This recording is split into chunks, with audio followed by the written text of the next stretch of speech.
Mano pesante del giudice sportivo nei confronti dell'Akragas che perde il proprio difensore centrale Alfonso Cipolla, il quale è stato fermato per 2 turni. Praticamente il forte calciatore biancazzurro dovrà saltare sia il derby con la Pro Favara di domenica prossima che la trasferta insidiosa di Campofranco contro il locale Sporting Vallone. Ma ci sono state altre sanzioni importanti e che riguardano le altre squadre del girone A di eccellenza. Spicca infatti la lunga squalifica combinata a Pietro Clemente per 7 gare.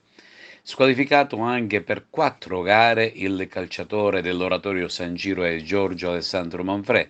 Si tratta di assenze importanti per tutte le squadre direttamente interessate. Per quanto riguarda l'Akragas che si sta preparando al derby di domenica prossima, il tecnico Corrado Muto sarà costretto a rivedere l'assetto difensivo per sopperire all'assenza forzata appunto di Cipolla. Note positive arrivano invece dalla squadra juniores biancazzurra. Si è disputata al campo Saporito di Licata la gara del campionato juniores tra il locale Santa Sofia e l'Akragas del duo tecnico Nobile Musso.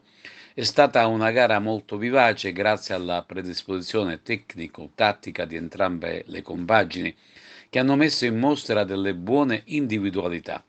Il primo gol arriva per i padroni di casa che siglano il vantaggio con Sambuyang e Diba. I giovani giganti non demordono, ottengono la rete del pari con Lamendola subentrato nella ripresa. La gara sembrava destinata al pari finale, ma Foti operava il sorpasso con un gol che ha fatto esultare tutti i propri compagni.